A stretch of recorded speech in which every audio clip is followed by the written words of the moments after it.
Welcome. Welcome. Housewives of True Crime. I know. How's it going?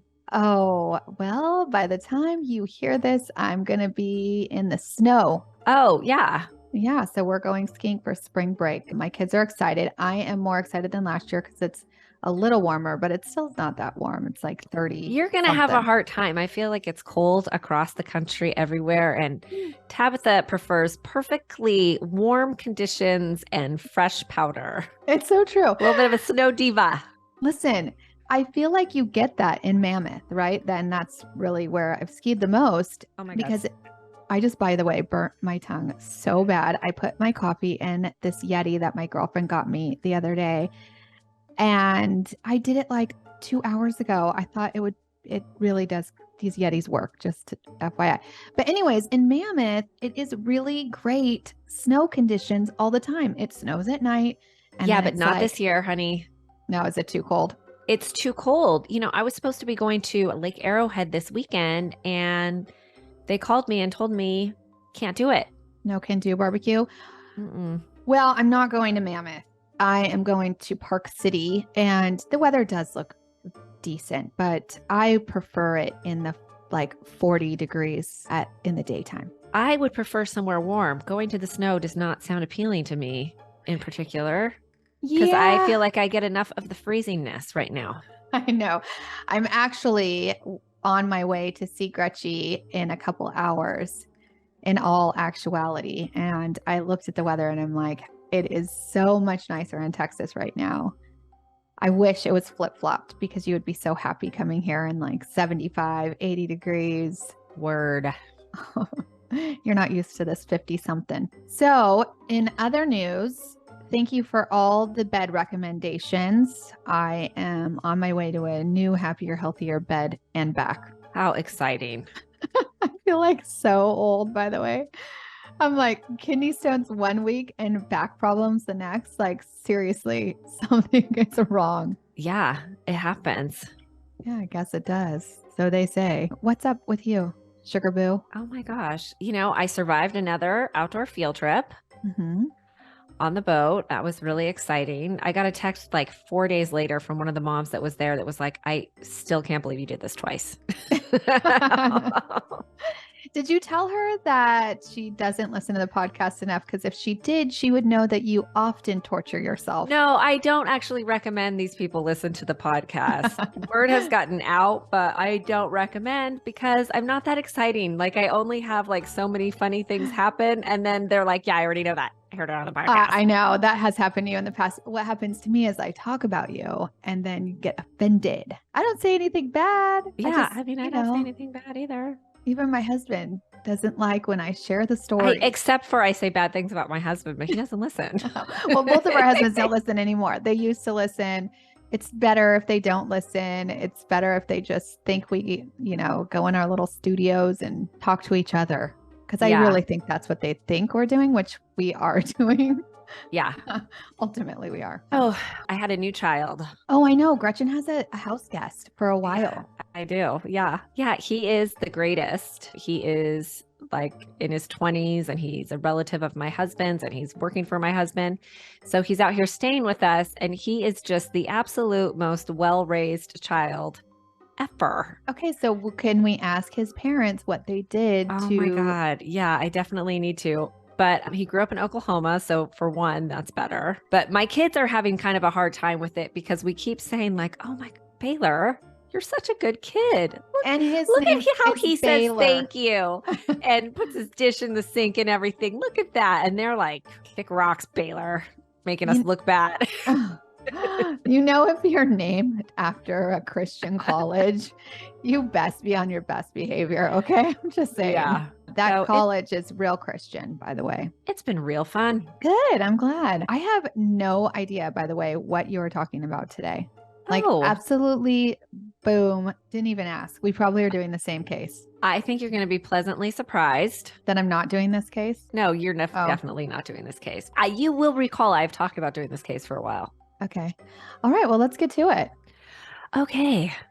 Today's case is all about a doctor by the name of Donald Cline. I decided to do this case because I watched a documentary about him a while back. What struck me about the documentary was actually this badass disco biscuit that was named Jacoba, who was a victim of this doctor. Reminds me of Jacoby and Myers. It does, right? Mm-hmm. It is a nice name, though. It is. It is a nice name. I just like. I've never heard it before. No, I mean either. I do think it sounds beautiful. Yes, Jacoba is a real lady boss. Hopefully, she is like a lady boss, and not like last week when you told me that story, and it was like that lady that left her children. Oh yeah, Brenda. No, she's nothing like the Brenda. Okay. Jacoba grew up around Indianapolis. Mm-hmm. I've never traveled to the Indiana state. I have one time for work, and it was like an in and out. I didn't see anything. Okay. She loved her parents, but they both had dark hair and eyes, and she's blonde and blue-eyed. So she says she was always just kind of felt different. She remembers begging her parents to just tell her the truth. She was adopted. Well, when she was 10, they told her she wasn't adopted, but they did use donor sperm. When Jacoba turned 18, she decided to pursue looking to if she had possible siblings, It was 1989, and all she knew was what her mother had told her, that she had gone to Dr. Donald Cline because he was the go-to fertility specialist in the area. And when she needed help, she was told that donor sperm came from medical students and that each donor was not used more than 3 times. So Jacoba called up Dr. Cline's office, and Dr. Cline himself answered the phone, which is weird, right? Yeah. Yeah. Okay. No receptionist. Is that what you're saying? No receptionist. Yeah. Just him. Yeah, just him. One man show. But, that's great. I mean, I feel like it's so hard to actually talk to a doctor. Oh my gosh. My mom is having like serious. Oh, actually, Sean also had serious issues with this kidney stone thing. Could not get the effing doctor on the phone to save his life. Yeah. I mean, what the hell? I know. Not to diss doctors, but if you are one, like, be mindful of your patients. Well, yeah. I mean, that is why I am like, I don't know that I can move to Texas because my kids have this pediatrician that calls us. Yeah, that's home. Nice. That's nice. And I'm like, I don't think I could break up with him. But okay, I digress. Well, so Jacoba calls Dr. Cline's office. He answers the phone, and she explained her situation, that she just wanted to see what kind of records they kept. And Dr. Cline told her that is none of your business to know any of that information, and all records are destroyed anyhow. She's disheartened, but okay. She goes on living her life. When she turned 35 in 2014, she started seeing ads for 23andMe everywhere. And it occurred to her that with DNA testing now, she might still actually be able to find out if she had any siblings out there in the world. So she took the test, and she had 7 half siblings. Something told her at that point the donor sperm was likely used more than 3 times. Okay, so I mean, if you see 7 siblings on 23andMe, that means you probably have like 20 half siblings. Because how many people are really doing that? Yeah. Both of my sister-in-laws have not done it, or my brother, or either of my brothers, because you can see on your little I've done it, but on your little family chart. So, dude, this girl's got plenty of siblings to go around. Right. So she went down a rabbit hole using Ancestry.com and 23andMe to see if she could figure out the connection. Mm-hmm. All 7 siblings were related to a woman who was a second cousin. So Jacoba reached out to her. When they eventually spoke, she uncovered what Jacoba had suspected since discovering that she had 7 siblings, but was hoping wasn't true. And that was that the fertility doctor their mothers had used was the donor, aka the bio daddy. Yeah. Got through medical school, so it's got the brain gene. No. No. Okay. That is so That is so wrong what you just said. Well, I'm just trying to see something positive in this See the situation. upside. Okay. Listen, We'll forgive you. Yeah. listen, it's a that. human being. So you have to like figure out like what is the positive? Like this is her looking into this. And now she's like, this is my dad. Yes. And I mean, not her agree dad, with but you. her You have to find the biological. positive. And I'm going to get into it a little bit eventually because I went through all this infertility stuff. And so I am kind of biased. It's a complicated bag of emotions we got going on here. Oh, I'm right? sure. Okay. So Jacoba knew it at this point because the woman she talked to confirmed that Donald Cline was a relative, but to be like 100%, they needed a DNA sample from the doctor. But still, Jacoba knows it's the case, right? And she's pissed. She's disgusted, violated. Like I said, it's a lot of emotions, right? Because on one hand, if he hadn't done it, you wouldn't exist, but it's beyond, maddening and perverse, it's a deception. Yeah. Gross. So she obviously is compelled to do something about it because this cannot be acceptable. He needs to lose his license to practice medicine. There needs to be an investigation, outrage, right? So she files complaints with both the state of Indiana and the federal attorney general. And they got right back to her and said, of course, we will help you get justice because you're a woman that has been violated. No, that of course that's not what happened at all. No, I was like, wait, no, that is really nice, but that does not sound like that does any not state. happen. No, that does not happen. All she got back was crickets, right? All she got back was somebody that opened that email was like, what the F? Yeah, what are we supposed to do with this? Yeah. So since the justice system was in no rush to find the crime committed by Dr. Cline, Jacoba decided maybe if she put him on blast via letting media outlets know about the unfolding story of the doctor spilling God knows how much spermatozoa, jizz into women's cervixes. Maybe it's like cervici. I don't know how you say that plural. Okay. Maybe cervixes. Okay. Maybe the outrage would speed the process up, right? Mm-hmm. Well, it seems like such a newsworthy story, but she was met with a lot of hesitation about reporting it until she hooked up with another lady boss reporter named Angela Ganote. Angela took the time to see Jacoba had real proof.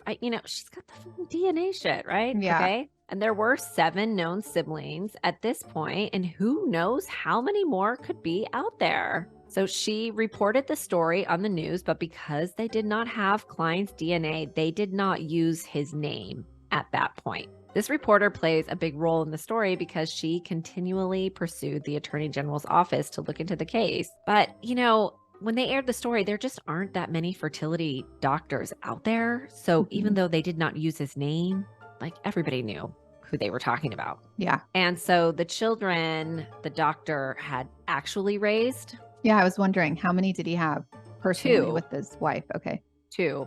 They agreed to meet with Jacoba. So Dawn's kids told Jacoba that their father admitted to them he was the biological father of her and her siblings, but that he had only used his own jizz when he did not have access to a donor. And there could be no more than 10 siblings out there. Oh, goodness gracious. Seriously. Right. Okay. So this was not true because some of the siblings' parents had believed that the sperm used to impregnate them was at the doctor's office was their husband's. No way.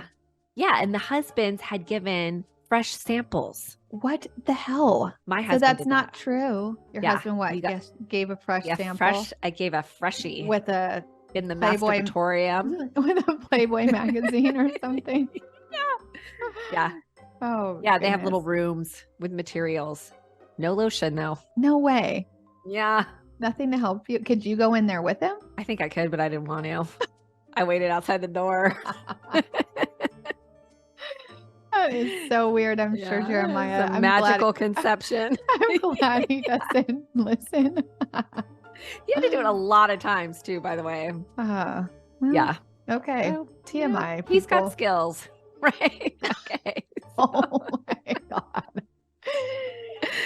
Okay. Viewer discretion advised. Please do not let your children listen Oh, to yeah. this podcast. So it's very upsetting. They thought there was no way there could be a mix up or could be donor sperm because they thought it came from their husbands. I mean, that was this guy's whole deal, was using fresh samples like right there, because at that point, freezing sperm was not even like it hadn't advanced yet to that technology when this is all going down. Okay. So one of the siblings saw Jacoba on the news and knew that her parents had had trouble conceiving. Okay. And she started to believe that the doctor had deceived her parents because she knew that they were under the impression that her father's sperm was used, but she had such a striking resemblance to Jacoba that she thought, she was like, there's no way. I related to her. Yeah. Yeah. Isn't that crazy? Yes. So similar circumstances kept happening. More and more people who were aware that Dr. Cline had been their fertility doctor used by their parents began going to 23andMe and seeing if they were also the product of this deception. And if they were related to Jacoba, that was the giveaway, you know? Yeah. And so the sibling number kept climbing. When Dr. Cline's children met with Jacoba and told her that, there could be no more than 10 siblings and their father had admitted to it, Jacoba pleaded with them to have Dr. Cline meet with her and the siblings. And eventually he agreed to that. So Jacoba describes this meeting as really bizarre. He kind of tried to take charge of it, asking all of his, spawn in front of him their stats and like taking notes about it, like name, age, what do you do for a living? Mm-hmm. And he also came to the meeting with a not so well concealed gun on him. Why? I mean, I think it was just an intimidation tactic. I guess. Right? So bizarre. So they asked him the $1 million question, like, why did you do this? And he said he only did it when the women seemed so desperate, which is such a manipulation and, bullshit, right? Mm-hmm. So he gave Jacoba some scripture and said, this is for you because I know you are struggling. And I just love what her response was. So he hands her the scripture and she said, put that shit away. You're not going to use my God to justify your actions. And I think the reason why his unremorseful ass agreed to the meeting was because he thought he would just give them some closure, or something, or, try to justify it with scripture, and they would stop investigating and the whole thing would go away. But to the doctor's dismay, that reporter, Angela Ganote, kept reporting it on the local news. The story was not going away, and it appears the doctor began to sweat it because up until this point, he had been completely dismissive when the reporter asked him to answer to the claims. But now he agreed to meet with the reporter. They met at a Panera, which, I mean, yum, right? So, you like Panera? I mean, I have like kind of a love-hate with Panera. It's a really good grilled cheese. Oh, right? I haven't had their grilled cheese. I actually never go there because they don't have gluten-free bread. Yeah, the bread is good. The soup, I think, is maybe overrated. They don't have gluten-free, so it's kind of not on our radar. Yeah, it's good in cold weather. Okay. Okay. So according to Angela, one of the first things he said to her was he walks into the Panera and is like, I'm not sure if they allow guns in here. So see what I mean? It's like, that's his intimidation thing. So lame. Yeah. Also, he mentioned to her that he knew where she lived. And then he went on to basically beg her to kill the story because he said it would ruin his marriage and hurt his church. But she said, sorry, not sorry, doc. As a professional journalist, I have the burden of reporting the truth because the truth matters. And you were a bad guy. Come on. Yeah. And it does matter, right? So she continued to report the story. And coincidentally, the sibling that participated in it had some strange things happen. Like they got hacked. They started getting harassing phone calls. Jacoba says she went out to her car and all the lug nuts were taken off all of her tires.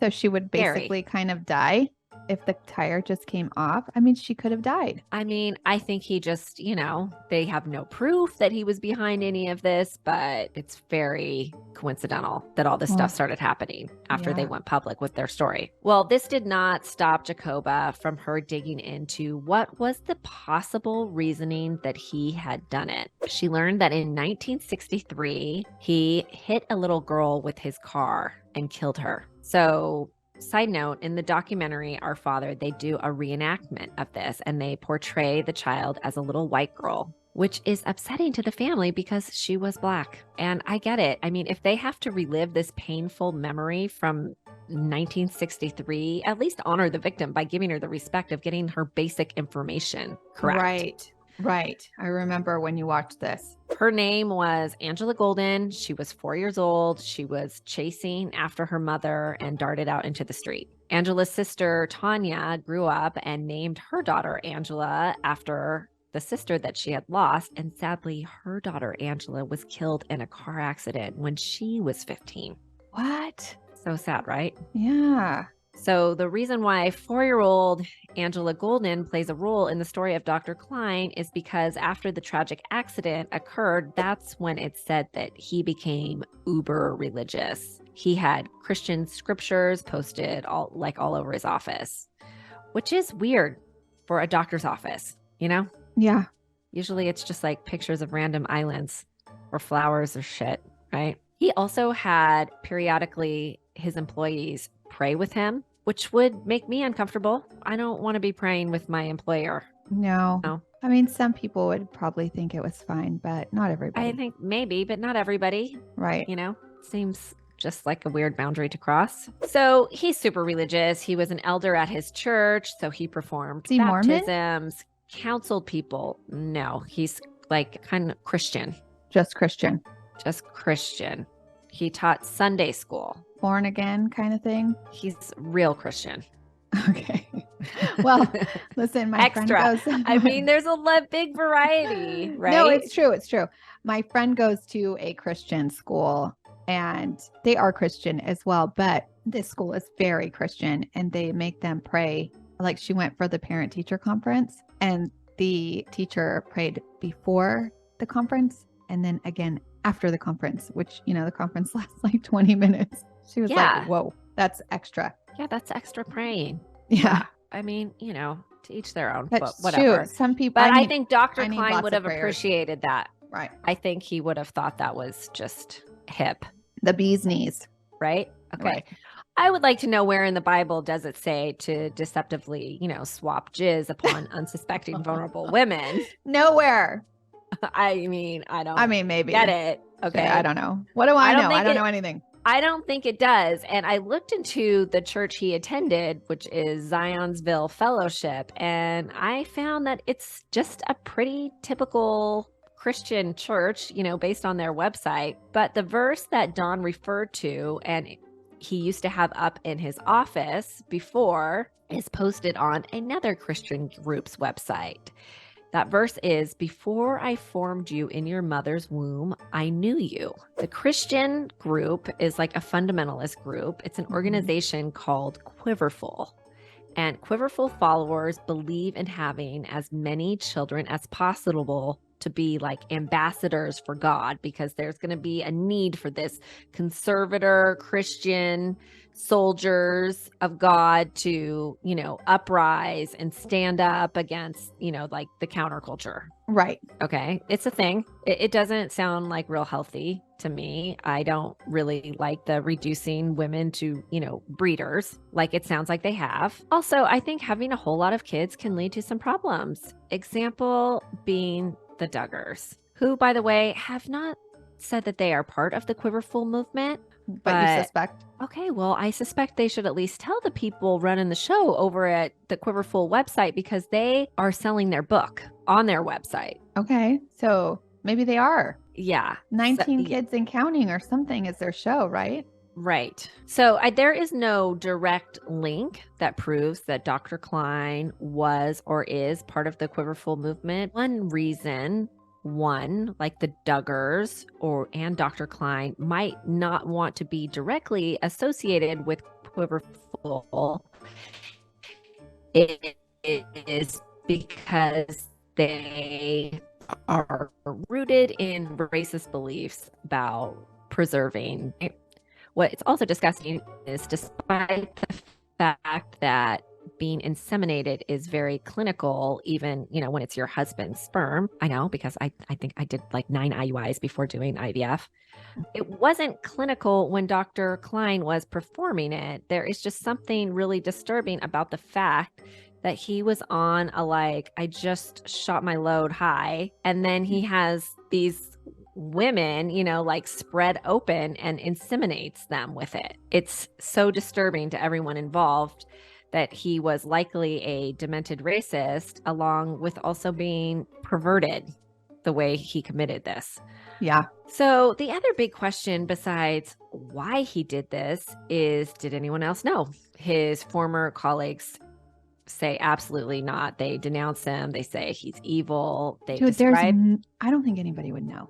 No. That's like I mean, I've had to go back and rack my brain, and they always there was a lot of, just remember a lot of tagging and showing this is the number. They always showed me things, and before they put it in me, they were like, this is the sample, double check this. Yeah. But he's answering the phone at his office. Some people say they would come in and he would be the only person there. Yeah, that's also not appropriate, right? When you're in a totally room not with inappropriate. The doctor, there's always a nurse there. Totally. Especially when something like that is going on. Yeah. Where you're open, there should always be a nurse in there. I think so too. Well, his colleagues describe him as arrogant. And so it was a thing where you didn't want to disagree with him because of the way he was. Mm-hmm. But they also say they never suspected anything, but because of the way he was, they weren't likely to question him either. So that's how it went on forever. One former nurse who worked for Dr. Cline for 8 years says she would collect the donor sperm from, the resident doctors working across the street. The hospital was across the street, okay, regularly. And she would get it from them, put it in her cleavage to keep it at, body temperature and walk it back to the office. So, that just begs the question, what did Dr. Cline do with all that jizz? Yeah, what did he do with it? I don't know. Maybe he just thought he was better at being the supplier than anybody else. And I wish he would just cop to having some of these, bizarre fantasy views. And yes, I wish he would just admit it. I think it would be so much closure. Yeah. Right. What was your sick fantasy, dude? There's got to be something. And this is not the same, but when my kids don't want to do something, I tell them, you have to come up with a good reason. Or if they're acting like total assholes, I'm like, what gives? Why do you think that behavior is appropriate here? And you need to give me an answer right now. And, my youngest is he never wants to give me an answer. He's never a jerk to anybody else but me. I tell him I'm going to tell his teacher. Yeah. And the other day he's like, don't tell my teacher. Don't tell her. And I was like, oh, totally. Then you have to give me a reason why you don't want your teacher to know. Because there's a reason behind that, right? Yeah. But that's the same thing with this guy. What is your there's a reason. There's something in your mind that made you do that. Right. For everything in life, right? Yeah. And this guy had to have, this is years of that, right? Yes.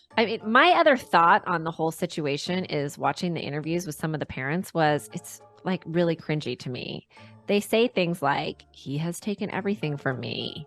I wish I never sought fertility treatment. He ruined my life. And while I understand their anger at being deceived and violated, I do not understand how you could say those words about your child. Yeah, I don't understand that either. That's dude, it is bizarre, especially if you thought your kid was your own son or husband's child, then shit, that makes it real bizarre. You have your parent is who raised you. Unfortunately, the child has this creep's DNA, but that shouldn't change your relationship. No way. Yeah. So this led to I had this discussion with my husband because I keep saying, we conceived our twins through IVF. So I put myself in the position, what if we learn down the road they didn't use my eggs or my husband's sperm, I just can't imagine. Well, they definitely used yours because I mean, Willow looks just like you. Yeah.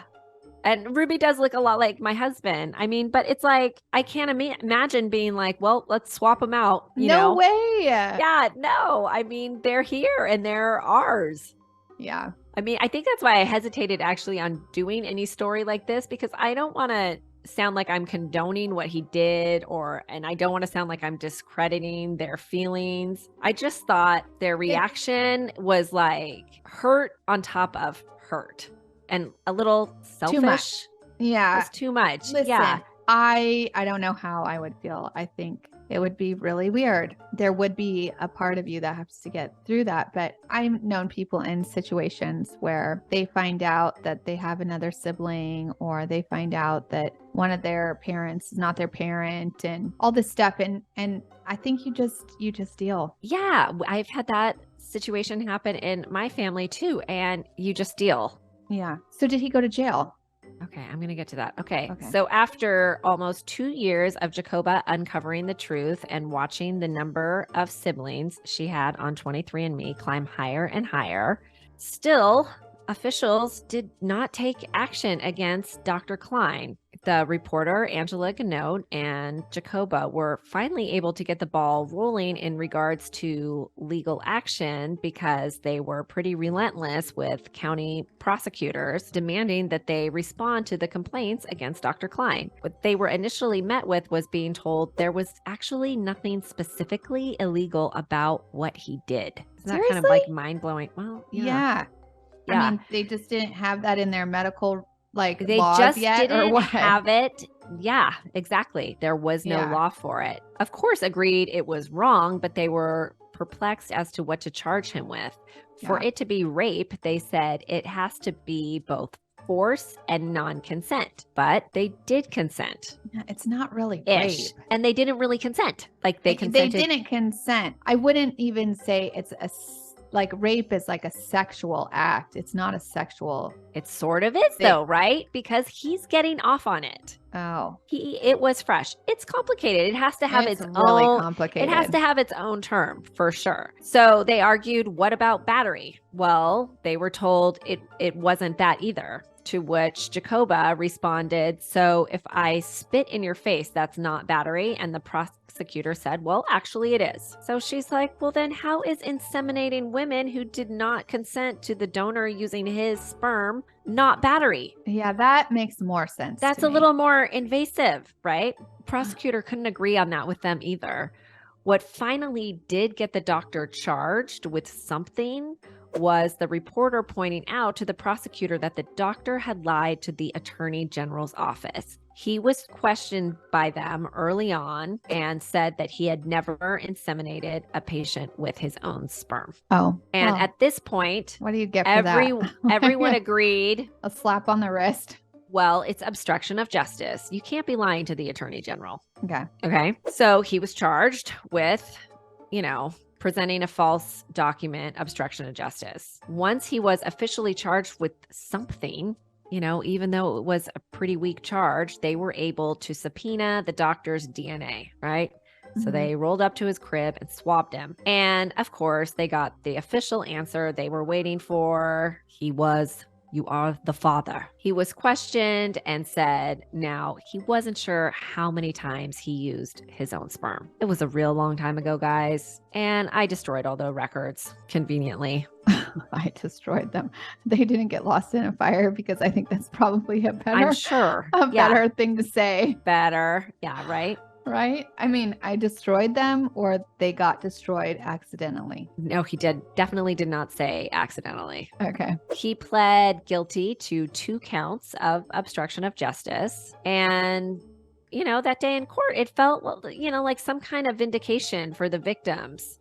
Finally, he's going to be held accountable, so they all showed up there, and they did feel vindicated. That is until the judge sentenced him.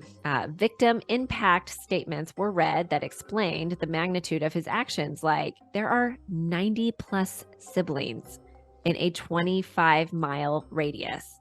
And every time one of them pops up, they think, please don't let it be somebody I dated. Dude, for sure. That could Yeah. lead to lots of incest. Yeah. And they have to explain to their Oh. children that they don't know everyone they are related to. And it's always something they're going to have to worry about. Oh, And just yeah. the depression and stress. I never of even having, thought about that, but you're so right. There's Yes. too many. There is a lot of layers to why this is so violating, right? Yeah.